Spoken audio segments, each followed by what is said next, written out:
দেখো, তোমার জীবনের সব খারাপ অভ্যাসের থেকেও মারাত্মক খারাপ অভ্যাস হচ্ছে অলসতা। অলসতাকে যদি তুমি জীবন থেকে ছাড়তে পারো, তবে কথা দিচ্ছি গ্যারেন্টি সহকারে তুমি সব খারাপ অভ্যাসকে জীবন থেকে ছাড়তে সক্ষম হবে। একবার যখন তুমি এই অলসতাকে জীবন থেকে বাদ দেবে, তখন তুমি নিজের মধ্যে অনুভব করতে পারবে তোমার ভেতরেও ঠিক কতটা স্বতঃস্ফূর্ততা থাকতে পারে। তখন তুমি যে কোনো কাজকে অনায়াসে ইন্টারেস্টের সাথে করতে পারবে।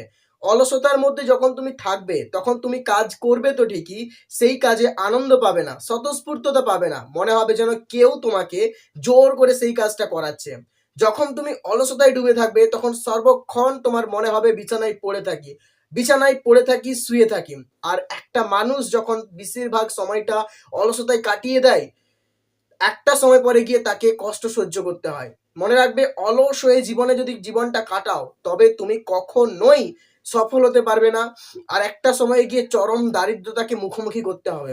অলসতাকে ছেড়ে পরিশ্রমী হও, তুমি আরো দক্ষ হবে নিজের কাজে। পরিশ্রম মানুষকে সফল বানায়, পরিশ্রম মানুষকে যোগ্য করে তোলে সেই কাজটার জন্য, যে কাজটাতে একদিন সে সফলতা অর্জন করতে চায়। যখন তুমি কাজ করছো, তখন ব্যর্থতা আসবে। অনেকে আবার এই ব্যর্থতা দেখে কাজ ছেড়ে দেয়, তখন ভাবতে থাকি যে আমি পারবো না, আমার দ্বারা এটা হবে না। কিন্তু আমি বলবো, জীবনে যতদিন পর্যন্ত তোমার প্রাণ থাকবে, তোমার দেহের মধ্যে প্রাণ যতদিন থাকবে, ততদিন তুমি লড়ে যাও, হার মেনো না। দেখো, তুমি অনেক কাজই করো যেগুলো তুমি ফল পাও না। এই ধরো, যেমন তুমি সারাদিন সারাদিন 3 থেকে 4 ঘন্টা মোবাইলটা এমনিতেই স্ক্রল করে কাটিয়ে দাও, কিন্তু সেই মোবাইলের সেই ইন্টারনেটকে ব্যবহার করে যদি তুমি কন্টেন্ট ক্রিয়েশন করো, নতুন কিছু একটা হ্যাবিট শেখো, স্কিল শেখো, তাহলে সেটা তো তোমারই কাজে লাগবে।